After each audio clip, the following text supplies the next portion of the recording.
Hello दोस्तों, आज हम वन दरोगा लेक्चर सीरीज में बात करेंगे वन अधिनियम के बारे में, फॉर इंडियन फॉरेस्ट एक्ट 1927 के बारे में। चलिए शुरू करते हैं। फॉरेस्ट एक्ट और वन अधिनियम शुरू करने से पहले हम जान लेते हैं में हमारे पास और कौन कौन से घटनाएं हुए हैं और कौन कौन से अधिनियम पॉलिसीज जो है बनाए गए हैं जो वन को प्रोटेक्ट करते हैं। तो सबसे पहले हमारा वन, ये इस स्लाइड से आपका 4 से 5 नंबर का क्वेश्चन सीधे तौर पे फिक्स है, इससे आएगा। सीधे क्वेश्चन आएगा नेशनल फॉरेस्ट पॉलिसी और राष्ट्रीय वन नीति। राष्ट्रीय वन नीति पहली कौन सी थी? तो पहली 1894 की थी। इंडिपेंडेंस आज़ादी के बाद से हमारी राष्ट्रीय वन नीति पहली ये 1952 की थी। उसके बाद से राष्ट्रीय वन नीति 1988 हमारी थी, जिसमें हम 33% फॉरेस्ट कवर का बात किए थे, जो टोटल ज्योग्राफिकल एरिया के बराबर हो। उसके बाद हमारा बात आता है इंडियन फॉरेस्ट एक्ट। यहाँ शुरू हुआ, यहाँ से एक तरह से हम कह सकते हैं कि ब्रिटिश गवर्नमेंट द्वारा साइंटिफिक फॉरेस्ट्री का स्टार्ट किया गया था इंडिया में। साइंटिफिक फॉरेस्ट्री स्टार्ट हुआ था 1864 में। 1864 में स्टार्ट हुआ था, तो लमसम 1864 टू 1865 ये साइंटिफिक फॉरेस्ट्री का स्टार्ट किया गया था इंडिया में। इस टाइम पे पहले गवर्नर जनरल जो हमारे डॉक्टर डेट्रिस ब्रैंडिस बनाए गए थे इंडिया के, governor general of forest. General IGF बनाए गए थे, inspector general of forest, inspector of general of forest बनाए गए थे पहले हमारे डेट्रिच ब्रैंडिस, सर डेट्रिच ब्रैंडिस। उसके बाद आता है हमारा सबसे इंपॉर्टेंट, जिसके बारे में आज इसके बारे में हम इस लेक्चर में बात करेंगे, इंडियन फॉरेस्ट एक्ट। ठीक, जिसमें अभी सेकेंड अमेंडमेंट जो हुआ था बिफोर इंडिपेंडेंट, इसमें 2 अमेंडमेंट हो चुके हैं। उसके बाद से हमारे पास 2017 में एक अमेंडमेंट हुआ था, जिसमें हम बम्बू को एज अ ग्रास मानते हैं। पहले हम बम्बू को एज अ ट्री मानते थे, इसलिए बैम्बू के फेलिंग पे बैन था, ग्रीन फेलिंग पे। बस अब जो है हम बम्बू को टेक्सोनॉमिकली ग्रास मानते हैं, क्योंकि है भी ये ग्रास, ये पोएसी फैमिली से आता है, जिसमें से हमारी धान गेहूं की फसलें आती हैं, उसी में ये आता है, इसलिए इसको हम ग्रास मानते हैं। अब ट्री के लिस्ट से 2017 के अमेंडमेंट में हटा दिया, तो ये क्वेश्चन आपका यहाँ से बनेगा। उसके बाद आता है वाइल्ड लाइफ प्रोटेक्शन एक्ट, जो कि 1972 में आया था। उसके बाद हमारा आता है forest conservation act 1980। Forest conservation act के बारे में थोड़ा हम यहाँ पे विस्तृत रूप से जानेंगे। फॉरेस्ट कंजर्वेशन एक्ट यहाँ पे किस लिए आया? सबसे पहला तो फॉरेस्ट कंजर्वेशन एक्ट इसलिए आया, देखिए हमारे फॉरेस्ट पॉलिसी और नेशनल फॉरेस्ट एक्ट होने के बाद भी उतने अच्छे से फॉरेस्ट हमारे मैनेज नहीं हो पाते थे, प्रोटेक्ट नहीं किए जा पाते थे, फेलिंग हो रही थी। उसके बाद से हमारी बहुत सारी ओवरग्रेजिंग हो सकती है, डिफॉरेस्टेशन हो रहा था। इस वजह से हमको मजबूरी हो गया फॉरेस्ट कंजर्वेशन एक्ट लाने के लिए। और इसी के साथ एक चीज और आप जानते चलिए कि सुप्रीम कोर्ट ग्रीन फेलिंग, सुने होंगे, नो ग्रीन फेलिंग है इंडिया में, नो ग्रीन फेलिंग है इंडिया में, नो ग्रीन फेलिंग है इंडिया में, एक है ये सुप्रीम कोर्ट ने 1996 में फर्स्ट टाइम बैन किया था। ऑल ओवर इंडिया में नो ग्रीन फेलिंग हुआ, मतलब ग्रीन फेलिंग पे बैन है पूरे इंडिया में।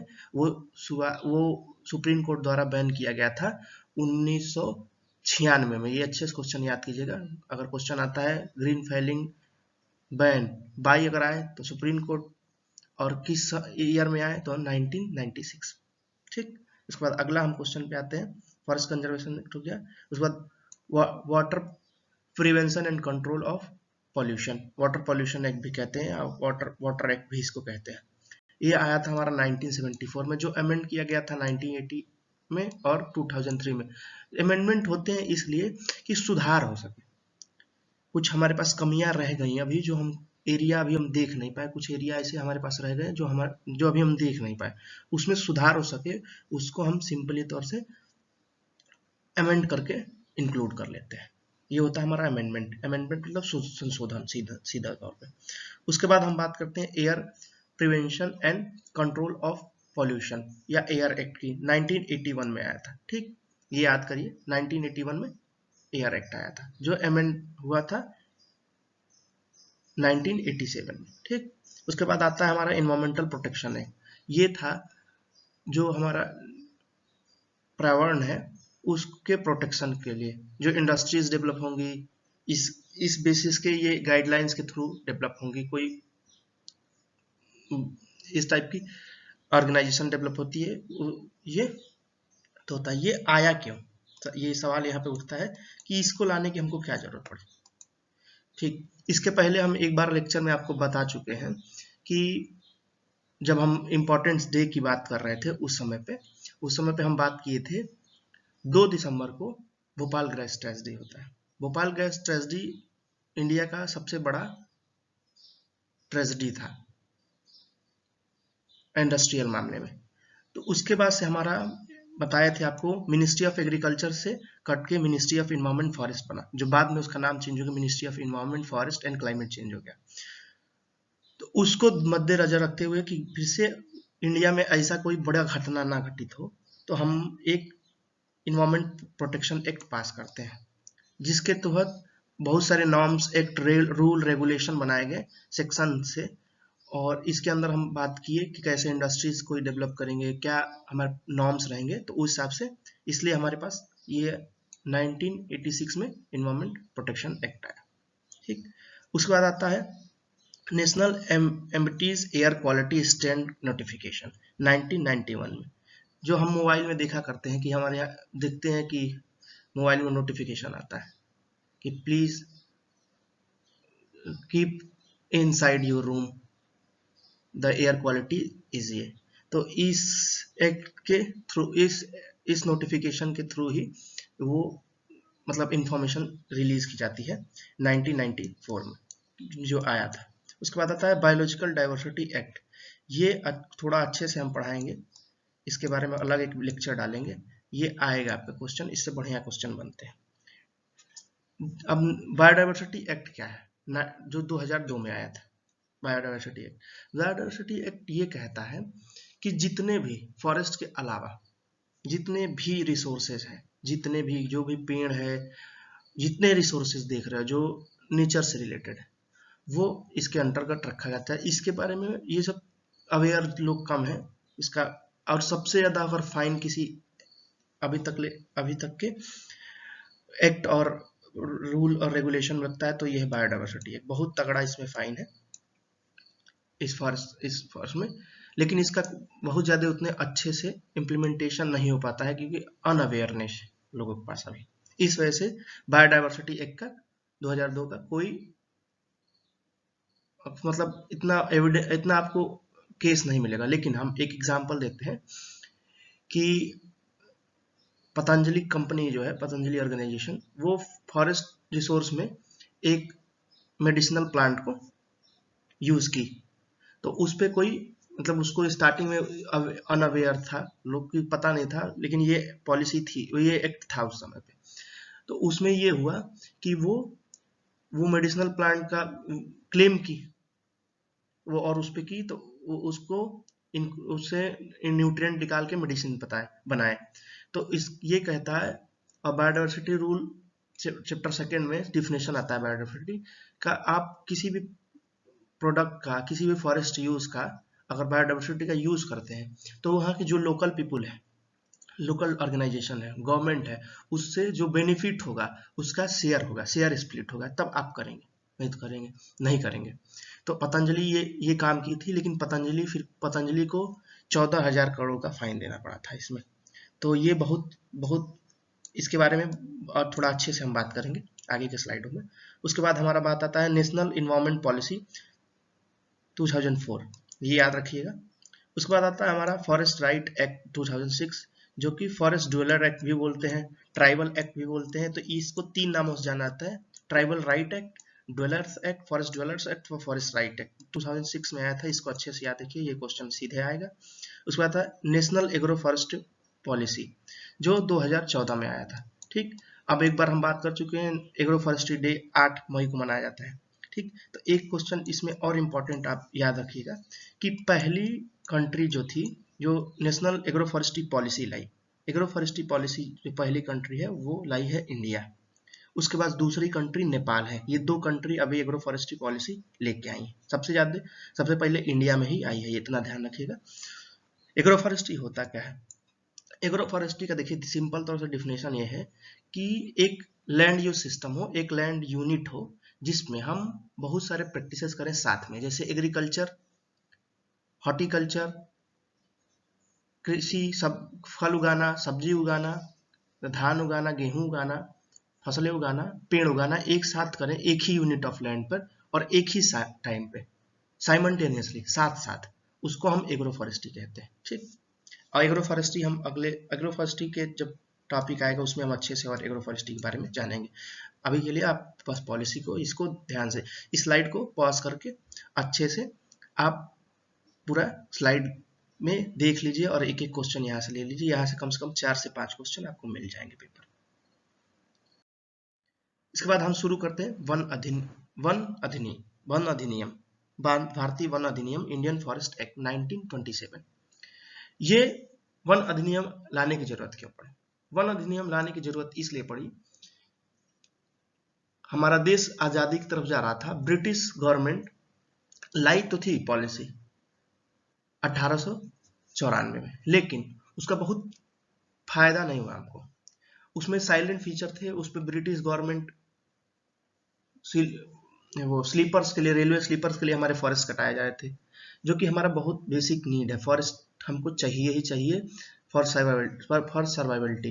फॉरेस्ट नहीं रहेगा तो हम भी इमेजिन ही नहीं कर सकते कि आप रहेंगे इस दुनिया में। ठीक, तो हमारे पास फिर गवर्नमेंट जो उस समय ऑर्गेनाइजेशंस थी वो इस पे ध्यान दी, और जो है कि फॉरेस्ट, ब्रिटिश गवर्नमेंट से फिर ब्रिटिश गवर्नमेंट ने देखा कि अब फॉरेस्ट बहुत ज्यादा डिस्ट्रॉय हो रहा है, तो मैनेज करने के लिए एक एक्ट बनाया 1927, जिसमें कुछ प्रोहिबिशन थी। उसके बाद से इसको बहुत संशोधन भी हुआ, अमेंडमेंट हुआ इंडिया आजाद होने के बाद से, उसके बारे में हम आज बात करेंगे। लेकिन ये बहुत बड़ा एक्ट है जिसमें हम बात करेंगे तो आपको समझ में आ जाएगा। तो हम कुछ ही इसके जो पेपर के पॉइंट ऑफ व्यू से इंपॉर्टेंट है उनको ही कवर करेंगे, पूरा हम एक डिटेल में नहीं जानेंगे। ठीक, ये आप जब नौकरी में जाएंगे, जॉब में जाएंगे, तो आप एकदम अच्छे से इसको एकदम अच्छे से पढ़िएगा। इसके हिसाब से, राष्ट्रीय वन नीति के हिसाब से आपका फॉरेस्ट मैनेज होता है। ठीक, तो ये एक्ट 21 सितंबर 1927 में आया था। ठीक, इस एक्ट का था संरक्षण और सुरक्षा अधिनियम। भारतीय वनों में सुरक्षा और संरक्षण देना था इस एक्ट का काम। उसके बाद इस एक्ट में 13 चैप्टर है और 86 सेक्शन है। ठीक, 86 सेक्शन मतलब धाराएं हैं, खंड बोलते हैं या धारा बोलते हैं सेक्शंस को। ठीक, चैप्टर मतलब अध्याय, चैप्टर बोलते हैं। उसके बाद आता है, देखिए, चैप्टर और सेक्शन। चैप्टर हमारा पहला कहता है प्रिलिमिनरी, प्रारंभिक, जिसमें डिफिनेशन के बारे में, फॉरेस्ट क्या है, फॉरेस्ट कवर क्या है, एरिया, फॉरेस्ट एरिया क्या होता है। ठीक, और इंडियन फॉरेस्ट एक्ट कहता क्या है, इसके बारे में पहले चैप्टर में बात करेंगे। इसके बाद हमारा आ जाता है दूसरा chapter, reserve forest. Reserve forest या आरक्षित वन। ये देखिए, आरक्षित वन आपका इसमें भी मिल जाएगा, और अलग से एक, हम वन दरोगा का सिलेबस अगर देखें तो उसमें अलग से एक टॉपिक दिया है, आरक्षित वन और संरक्षित वन, मतलब प्रोटेक्टेड फॉरेस्ट और रिजर्व फॉरेस्ट। तो इसको भी यहाँ समझते चलिएगा साथ साथ, तो वहां का भी आपका टॉपिक मोर और लेस क्लियर हो जाएगा। जो नहीं समझ में आएगा हम फिर से एक लेक्चर बना के डाल देंगे। ठीक, तो यहाँ पे आप बात करते हैं रिजर्व फॉरेस्ट की। रिजर्व फॉरेस्ट वो फॉरेस्ट होते हैं या वो वन होते हैं जिसमें टोटली बैन होता है, कुछ भी आप कोई कार्य कर ही नहीं सकते। जैसे हम सिंपल एग्जांपल तौर पे नेशनल फॉरेस्ट, नेशनल पार्क हो गया, राष्ट्रीय उद्यान, जिसमें अगर पेड़ नेचुरल कॉज की वजह से भी गिर जाता है तो उसको फॉरेस्ट डिपार्टमेंट भी नहीं बाहर कर सकता है। उसमें वो सड़कें, उस पर दीमक लग जाएगा, सड़कें इकोसिस्टम में हो जाएगा, वो उसमें से नहीं निकल जाता, तो वो हो जाएंगे रिजर्व फॉरेस्ट। ऐसे ही बहुत सारे रिजर्व फॉरेस्ट होते हैं। तो रिजर्व फॉरेस्ट का सिंपल रूल है, उसमें हम कोई भी ऐसा कार्य कर ही नहीं सकते हैं, कोई भी कार्य नहीं कर सकते, सिंपली वो एकदम बैन है, टोटली बैन। फॉरेस्ट में ही सब चीज होगा, उससे ना एक चीज बाहर आएगी ना वो चीज उसमें। इवन ट्राइबल को भी नहीं अलाउ होता है कि आप जाके उससे लकड़ी लेके आए, चाहे कुछ है। ठीक, ये सब चीजें होती हैं। अब उत्तर प्रदेश में बात करें तो रिजर्व फॉरेस्ट के बाद में नेशनल टाइगर रिजर्व जो आएंगे, ठीक, Dudhwa national park, Pilibhit tiger reserve, Chandan Chauki है दुधवा के पास में वो, उसके बाद से आपका ये सब चीज है। वाइल्ड लाइफ जो की है वो है प्रोटेक्टेड फॉरेस्ट में आता है, इतना ध्यान रखिएगा। नेशनल पार्क आता है रिजर्व फॉरेस्ट में, और वाइल्ड लाइफ सेंचुरीज जो होती है, wild life sanctuaries, wild life sanctuary, bird sanctuary, ठीक, डैम, सागर डैम टाइप के, ये सब आते हैं प्रोटेक्टेड फॉरेस्ट में। तो ठीक इस टाइप के। और wild life sanctuary reserve forest का एक और एग्जांपल है कुकरेल, लखनऊ में कुकरेल जो रिजर्व है वो आता है रिजर्व फॉरेस्ट में। चलिए यहाँ समझ थोड़ा बहुत आपको क्लियर हो गया होगा प्रोटेक्टेड फॉरेस्ट। अब प्रोटेक्टेड फॉरेस्ट क्या है? प्रोटेक्टेड फॉरेस्ट ये है जिसमें कुछ हद तक हम लिमिट करते हैं किसी को कि आप उसमें जाके वो चीजें ले सकते हो। जैसे कोई हम अगल बगल के लोग हैं, ट्राइबल एरिया है, तो फॉरेस्ट प्रोटेक्टेड तो है बट उसमें अलाउ करते हैं कि आप ग्रेजिंग करा सकते हो। ग्रेजिंग मतलब चारा पशुओं को चरवा सकते हो। उसके बाद से उसमें से कुछ हद तक आप लकड़ी उकड़ी भी ले आ सकते हो अपने डेली दिनचर्या के यूज के लिए। तो ये हम प्रोटेक्टेड फॉरेस्ट में करते हैं। ठीक, तो हम अब क्वेश्चन देखिए यहाँ से क्या बनेगा आपका। चैप्टर सेकेंड में, इंडियन फॉरेस्ट चैप्टर सेकेंड में क्या आता है? तो रिजर्व फॉरेस्ट आता है। सिंपली तौर पे आरक्षित वनों के बारे में बात की गई है चैप्टर सेकेंड में। अब इसके अंदर में सेक्शंस आते हैं, सेक्शन धाराएं जो है। तब पहला हमारा जो किसी भी एरिया को गवर्नमेंट को वो पावर देता है, ये एक्ट का धारा सेक्शन, कि आप किसी भी एरिया को रिजर्व फॉरेस्ट कह सकते हैं। Power to reserve forest, power देता है कि आप रिजर्व फॉरेस्ट करने का आपके पास पावर है कि किसी एरिया को रिजर्व फॉरेस्ट करते हैं। उसके बाद आता है सेक्शन 20, धारा 20, जिसके तहत नोटिफिकेशन दिया जाएगा फॉरेस्ट रिजर्व को घोषित करने के लिए। ठीक, उसके बाद act of prohibition such forest, उस फॉरेस्ट में एक 26 एक्ट कहता है कि जो हम उसमें जो फॉरेस्ट से अलग काम है, जो नेचुरल फॉरेस्ट से अलग हैं, उनको हम प्रैक्टिस नहीं कर सकते। ये एक्ट जो है धारा 26 ये प्रोहिबिट करता है, रोकता है। फिर आता है 27 धारा, ये इस चैप्टर का लास्ट सेक्शन है, जिसमें हम बात करते हैं कि इस पावर दी गई है गवर्नमेंट या स्टेट गवर्नमेंट और ऑर्गेनाइजेशन, सेंट्रल गवर्नमेंट ऑर्गेनाइजेशन को और स्टेट गवर्नमेंट का, कि आप किसी भी एरिया को बहुत समय तक नहीं डिक्लेयर, बहुत समय के बाद आपको रिजर्व फॉरेस्ट लिस्ट से हटा सकते हैं। तो ये धारा 27 के बारे में बात की जाता है इसमें। उसके बाद आता है हमारा चैप्टर 3 में बात करेंगे विलेज फॉरेस्ट, ये गांव जंगलों के बारे में, गांवी जंगल के बारे में। ठीक, तो इसमें ये चैप्टर 3 के बारे में हम विलेज फॉरेस्ट की बात करते हैं, जिसमें विलेज से रिलेटेड जो फॉरेस्ट होते हैं, ये फॉर्मेशन ऑफ विलेज फॉरेस्ट जो है होता है धारा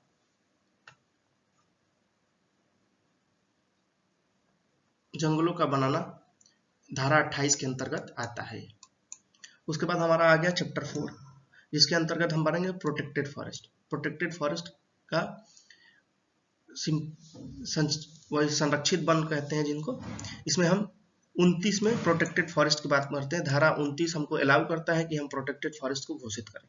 उस पर power to make rule for protected rule, जैसे कि ग्रेजिंग करने का रूल, ठीक, कितने समय पे हम ग्रेजिंग कराएंगे, एक सीजन के हिसाब से ग्रेजिंग, तो ये सब इसके अंतर्गत में ही आता है। और आगे एक और चैप्टर है, चैप्टर 10, उसमें भी कुछ हद तक ये आपको दिखेगा सापेक्ष रूप से। ठीक, तो इसमें आपका इस तीन से आपके क्वेश्चन अच्छे खासे मिलेंगे बंदरगाह में। इसमें तो 2 चैप्टर आपको अलग से ये अच्छे से बताऊंगा मैं फिर से, और इन दोनों चैप्टरों में ये है कि आपको यहाँ कुछ बहुत हद तक क्लियर हो गया होगा। आगे हम और अच्छे से बताएंगे जिससे कि आपका ये टॉपिक अच्छे से क्लियर हो, जिसमें 2 टॉपिक आपका दिया है। ये राष्ट्रीय भारतीय वन अधिनियम में भी आता है, और अलग से भी टॉपिक दिया गया रिजर्व फॉरेस्ट प्रोटेक्ट, तो उसमें डिफरेंस भी हम बताते चलेंगे क्या चीज़ है। यहाँ तो कुछ हद तक आपको समझ में आ गया होगा। उसके बाद हम बात करते हैं चैप्टर 5 की। चैप्टर 5 जो हमको बात करता है control over forest land and not being the property government. इसके अंतर्गत हम जो फॉरेस्ट लैंड है वो प्रॉपर्टी गवर्नमेंट नहीं है, इसके बारे में बात करते हैं। इसके भी सेक्शन है, लेकिन मोटे तौर पे आप इतना याद रखिएगा, सिंपल ऐसे स्टेटमेंट आ जाएगा किस चैप्टर में आता है तो ये कीजिएगा। उसके बहुत डिटेलिंग में नहीं जाएंगे क्योंकि हम पेपर सापेक्ष पर पढ़ रहे हैं, तो इतना डिटेल नहीं पूछा जाएगा, क्योंकि इससे ज़्यादा डिटेल पूछेगा किसी में नहीं पूछा जा सकता, इतना डिटेल कोई नहीं याद रख सकता। हम लोग भी अपना सेमेस्टर एग्जाम देते हैं जब, तो मैं बीएससी फॉरेस्ट्री और एमएससी फॉरेस्ट्री हूँ, तो हम लोग में भी इतना डिटेलिंग नहीं पूछा जाता है, अंदर घुस के भी पूछा जाता है, तो इतना घुस के नहीं अंदर पूछा जाता है। बेसिक्स चीजें आपको एक के बारे में आना चाहिए, वो डिस्क्रिप्टिव में, ऑब्जेक्टिव में भी बहुत सारे चीजें नहीं आती हैं, तो आपको बहुत अच्छे से समझ में आ रहा होगा क्या चीजें हम कह रहे हैं। ठीक, उसके बाद हम बात करते हैं चैप्टर 6 की, जिसमें ड्यूटी होता है, ड्यूटी लगाई जाएगी टिम्बर पे और फॉरेस्ट प्रोड्यूस पे, क्या धनराशि कुछ लगाई जाएंगी कि अगर बाहर जाती हैं उस चीजें मार्केट में आती हैं तो उस पर क्या ड्यूटी लगाएगी गवर्नमेंट, क्या ड्यूटी लगाएगा एक ऑफिसर, क्या उस पर पैसे लगाएगा सिंपल तौर पे उस चीज पे, तो उसमें बात करता है वो चैप्टर 6।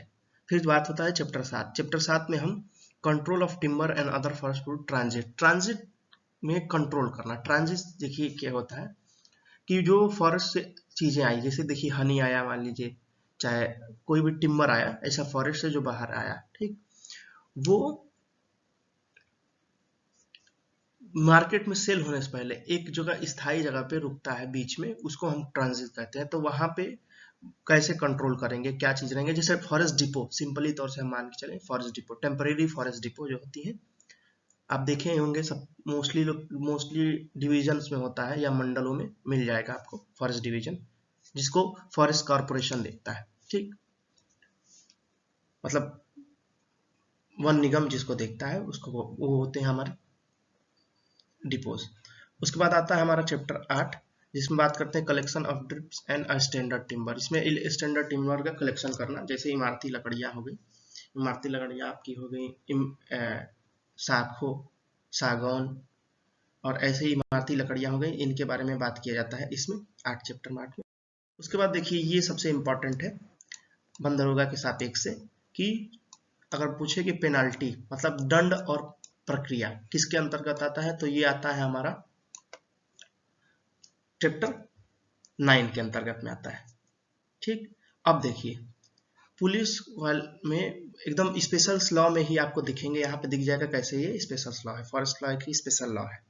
यहाँ पे आपको समझ में आ रहा होगा, देखिए लिखा है ना, power to arrest without warrant, बिना वारंट के गिरफ्तार करने की शक्ति देता है ये सेक्शन 64। चैप्टर 9 के अंदर में 64वें सेक्शन धारा में ये लिखा गया है कि किसी भी आदमी को बिना वारंट के आप अरेस्ट कर सकते हैं, इस जो जो ऐसा कोई नियम कानून तोड़ा हो जो जंगल में लगता हो, ठीक, तो ये देता है। और इसके बारे में हम आप बताएंगे, एक लेक्चर हम जब बात करेंगे। इसके बाद हमारा आता है चैप्टर 10 में कैटल ट्रांसपास। कैटल ट्रांसफर मवेशी का चारा कराना जंगल में, तो उसमें क्या क्या रूल और रेगुलेशन है, तो उसको रूल रेगुलेशन देखने के लिए जब एक एक्ट पास किया गया था 1871 में, इसके तहत इस चीज को इसमें अप्लाई किया जाता है इस फॉरेस्ट में, और इसके जो रूल रेगुलेशन है उसको कुछ हद तक इसमें किया जाता है, और क्या फाइन लगाना है इस एक्ट में, तो ये एक 71 धारा जो है उसके अंतर्गत बात की जाता है। ये 70 धारा के अंदर में कैटल ट्रांसपोर्ट एक्ट आता है, ये भी पढ़ लीजिएगा, ये क्वेश्चन यहाँ से बनेगा इंपॉर्टेंट रूप से। और पावर टू फाइन, फाइन की पावर है कि आप गलत जगह पर चरा दिए अपने भैंस, जो मतलब लोकल पीपल हैं, तो उनके ऊपर क्या फाइन लगाया जाएगा, तो ये आता है 71 सेक्शन में। उसके बाद आता है हमारा चैप्टर 12। चैप्टर 12 में हम बात करेंगे वन अधिकारियों के बारे में। इसके अंतर्गत में आता है बात वन अधिकारी कौन कौन से होते हैं, ठीक। उसके बाद सब्सिडियरी रूल आता है। उसके बाद आता है मिसलिनियस चैप्टर 13 में। चैप्टर 12 में आता है सब्सिडियरी रूल। इसके बारे में थोड़ा हम अच्छे से जानते हैं क्या है, थोड़ा हम हायरार्की समझेंगे। आप हायरार्की समझिए।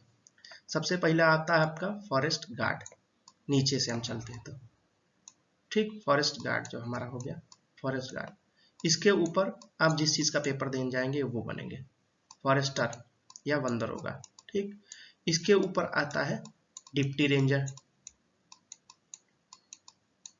उसके ऊपर आता है रेंजर, इसके ऊपर आता है ACF,